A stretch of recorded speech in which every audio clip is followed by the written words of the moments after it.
The only people who don't want to disclose the truth are people with something to hide.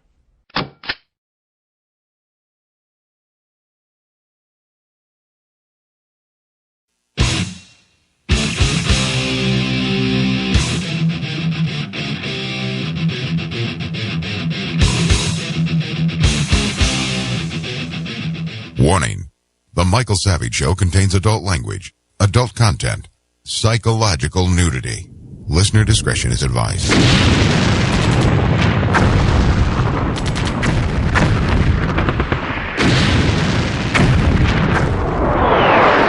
And now, America's most exciting radio talk show, The Savage Nation. Here is Michael Savage.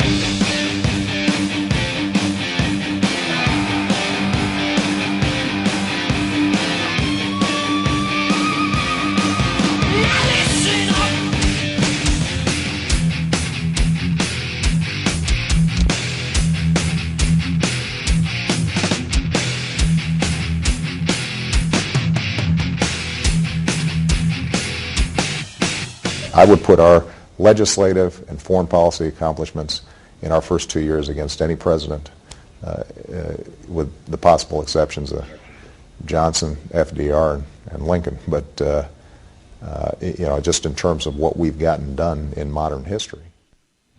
So that's your dear leader, Barack Hussein Obama, who says he's the fourth greatest president in U.S. history. Welcome to the program.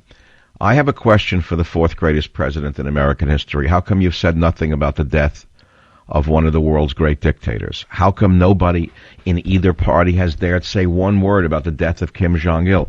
Is it because the political class is that disconnected from reality?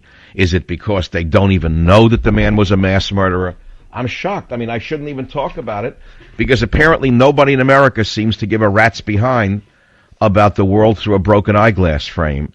Kim Jong-il, a madman, a torturer, one of the most abusive people in the history of leadership, dies, and all we hear are glowing commentaries from various and sundry in the government media complex, if at all, here in San Francisco to show you what liberalism brings.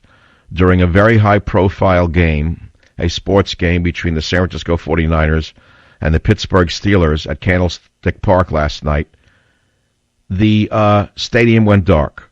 That's during a nationally televised Monday Night Football game. San Francisco is obviously now a third world country. It has been for a long time. The liberals have robbed the treasury so long that lights can't even be kept on. It's much like Poland before the fall of the wall.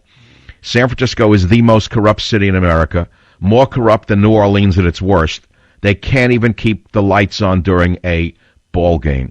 And for those of you who drive onto the Golden Gate Bridge from San Francisco, have you noticed the road is broken?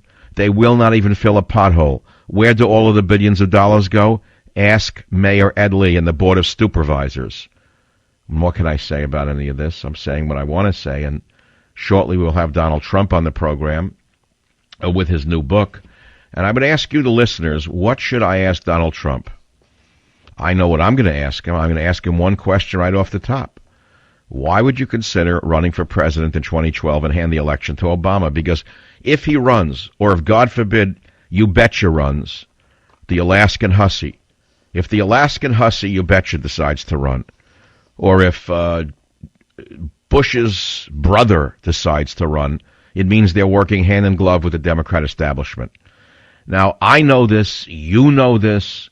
We know that Romney's not the most conservative of candidates, but we know he's certainly better than Obama for numerous reasons. I would sleep better at night for the reasons I've described.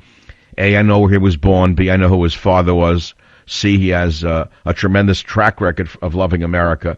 So he's too liberal on social issues. But nevertheless, I would sleep better at night than I do with this fourth greatest president in the history of the world that we have right now. So I would ask Donald Trump, why would you hand the election to Obama? And I think that's an important question, but I open it up to you on the Savage Nation. You can call me at 1-800-449-8255. What should I ask Donald Trump when he appears on this show at 34 minutes after the hour?